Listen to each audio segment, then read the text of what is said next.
hello again. Or perhaps this is hello for the first time. And welcome to a video in which I extort the good people of the Commonwealth for as many caps as possible. Although I do get a bit distracted with some other activities later on. So let's get this started. I first start by heading to Diamond City and speaking to Abbott. After some convincing, he agrees to give me even more caps than he had initially promised. Last chance. Make this worth my while or I walk. Got me by the short hairs here. 200 caps. That's all I have. Absolute riz. So I head on over to Hardware Town, or whatever it's called, in order to get some of that green paint that he had been asking for. The raiders in the other room wait patiently for me to finish looting the entrance area before becoming live target practice for me. How generous of them. After they kindly let me through, I mix the paint up and bring it back to Abbott, making sure that I get my reward from him. Once he's satisfied, I head over to Mo, who asks me to get some baseball stuff for him, and he offers me a pretty sweet deal, so I agree. If only Ice Julie could see that steely gaze of yours, she might have finally met a match. You win 200 caps each. The only things that were guarding the baseball stuff were some mire lurks, so it goes down pretty well. I also pick up another magazine here. I decide to go explore around a bit, but it does not end very well for me, so instead I just return to Mo in Diamond City. As far as I'm concerned, you're now a part of baseball collector history. Once I give Mo his things and I receive my payment, I go to Solomon, and he asks me to get him some mutated fern. While I'm going towards the quest marker, I notice a vault symbol on the minimap and decide to go check it out. It turns out to be Vault 81, and they let me in pretty easily. But I'm a fellow vault dweller. Can't you just let me in? I get a bit trigger happy, and I teach them why they shouldn't be so easily trusting.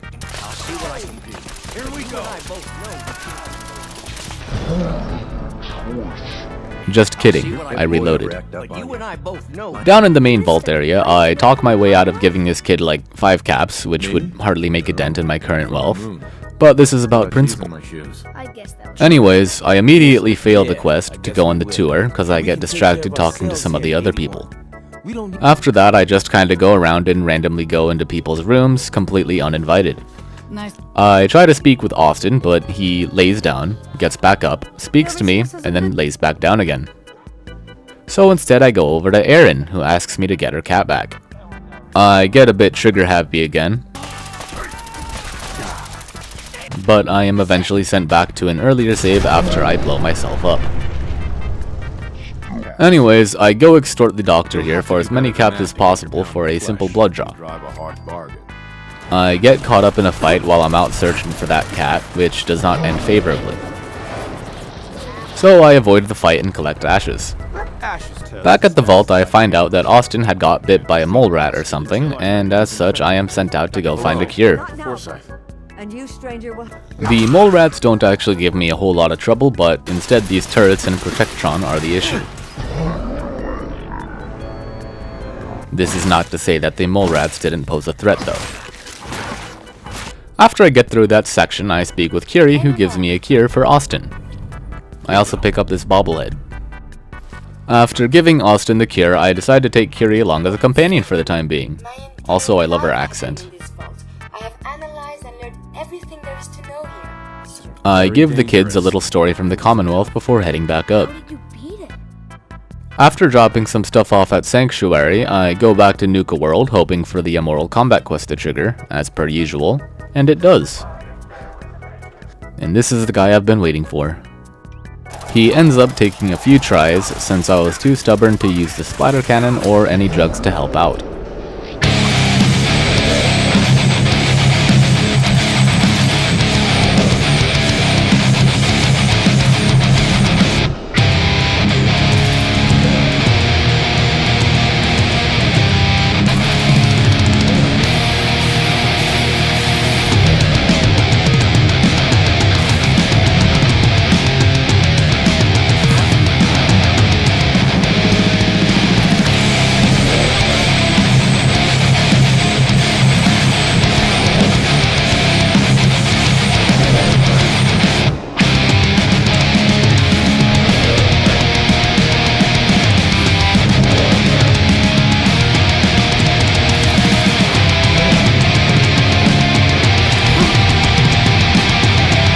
After he is taken out, he drops the weapon I've been wanting to get my hands on since a couple videos back, a Turnus.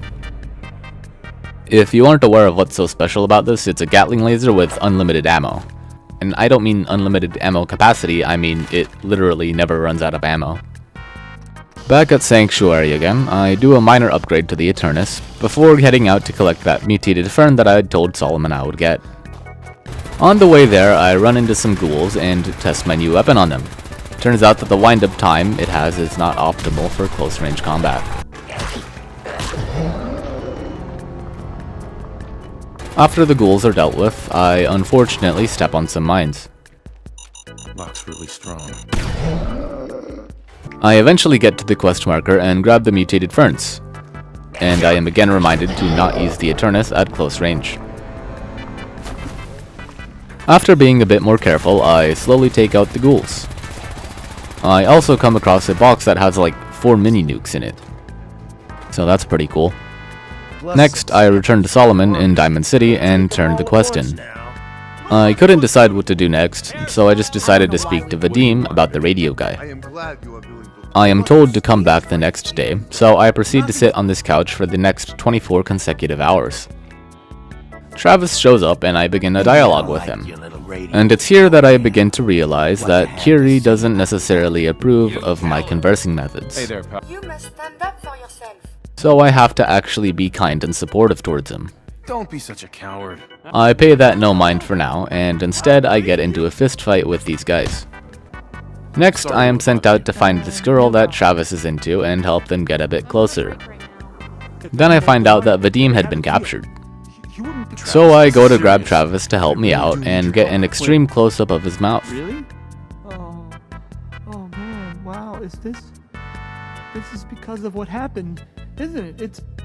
It's my fault. I also find Scarlet just staring at the wall, and apparently she has nothing to say about this whole development. Really makes me question how much she cares about Travis. Anyways, after that I head out to the quest marker and speak with Travis there, making sure to choose the dialogue options that Kiri likes. I can do this. The inside of the building goes very smoothly. Yes, very smooth. At some point I just give up on using the Eternus and switch to the spray and pray. It seems to work a lot better.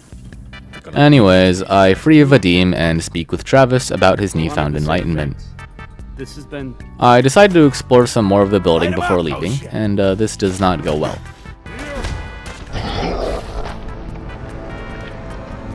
After finishing up there, I debate what to do next, and eventually I settle on going to the Cabot house.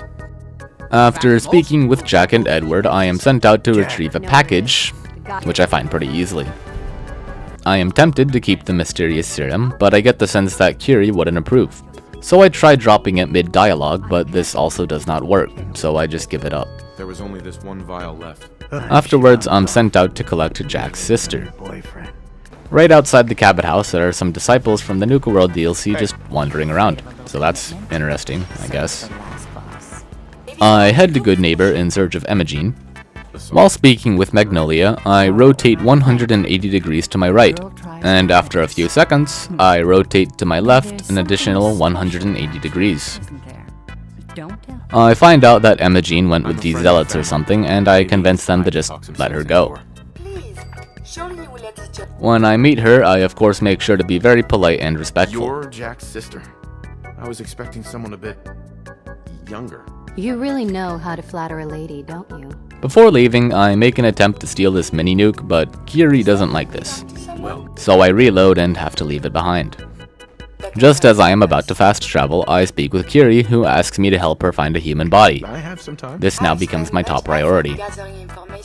So I go to Dr. Amari, since I assume that she is who I need to speak to in order to help Kiri, but she ignores me. So I figure that I need to progress the main quest a little bit more. As such, I finally return to Nick and inform him about Kellogg and the piece of his brain that I just so happened to pick up. You're back. We go back to Dr. Amari, who is now willing to speak with me and do the brain sequence thing. Doctor, it's time for you to reverse death itself. What? And after a bit, I finish this. Oh, I'm going in naked. Fingers crossed I get superpowers. And immediately after, I speak with Dr. Amari about helping Kiri out. She agrees but tells me to come back the next day or something, so I proceed to sit on this couch for the following 24 consecutive hours. Anyways, Curie gets her new body and the doctor tells me that I should probably help her get adjusted. So I send her to Sanctuary to hang out because I remember another companion that I kinda wanted to travel with. Also, I was getting a bit tired of always choosing the nice dialogues. I go out to grab said companion by ascending this tower of super mutants, which goes pretty well overall. I managed to find this spot where Lefty just stands still and lets me shoot him, so I get a bit lucky there. Then I free my new friends, and we begin going down the lifts, which also goes smoothly. After all that's over, I speak with Strong, and he asks me to help him find the milk of human kindness. After all that's done, I finally return to Jack at the Cabot house to do that quest, and discover that he is seemingly not very worried about Edward's safety. So he and I decide to go up and protect whatever it is he's holding secret. Clearing the building goes very well.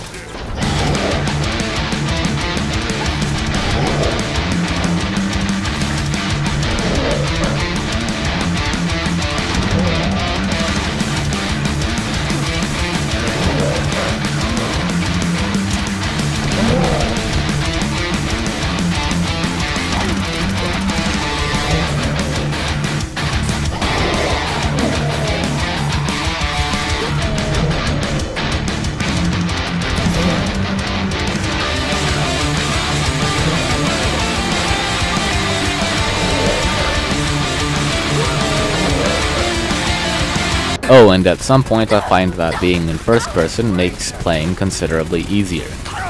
Eventually, we make it to our destination, and I discover that Jack is holding someone prisoner. At first I wanted to free Lorenzo, but apparently Strong doesn't like this. So I reload and just let Jack do all the work, which, for some reason, Strong likes. Once that's over with, I speak with Jack, who tells me to visit him in about a week or something. But I'm probably forget to do that. Again, I am unsure of what to do next, so I decide to follow the Brotherhood distress signal quest thing, and this leads me to these satellite dishes. As it turns out, some super mutants have settled in here, and one of them has a missile launcher. What fun.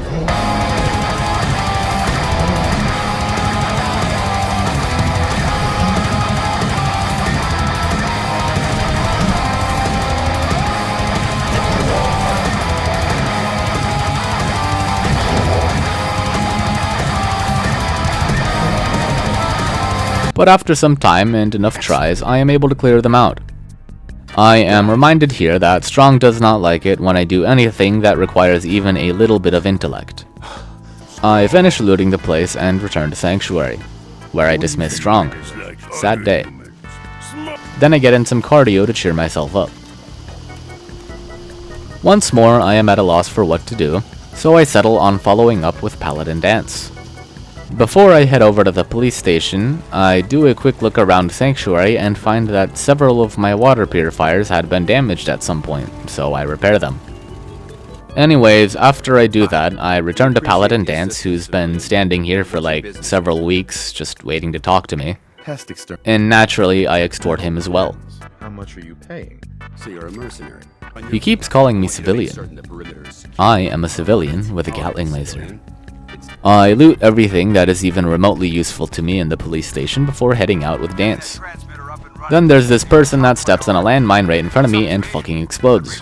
And their friends seem rather unperturbed by this, as they just simply turn around and start walking in the opposite direction. Anyways, before long we arrive at ArcJet Systems and head on in. And the Gatling laser is still very fun to use. Then I have a close call when I nearly walk right into this flying gas thing that explodes.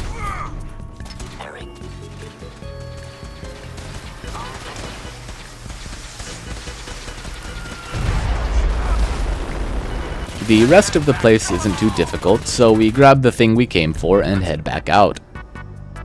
Paladin Dance offers to adopt me once we get out, and I of course agree to join. That being said, I make sure to leave a good impression on my new friends back at the station as well. Let's just hug this out and get it over with. What do you say? You can play it however you want, tough guy. I'm sure I look very strong here. Every recruit who boards this vessel. Anyways, while I'm supposed to be listening to this guy give a speech, my dumbass decides it would be a good idea to blow them up.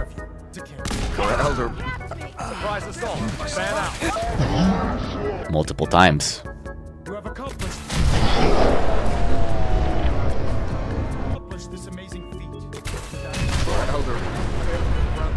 After I'd had my fun, I actually listened. And mercilessly. Welcome aboard the Pridman, soldier. Make us proud. Yes, I'm sure I'll make you proud. So, I guess that's a good spot to end off, maybe. I get the sense that I may have gotten a bit sidetracked again, but whatever. So yeah, that's it.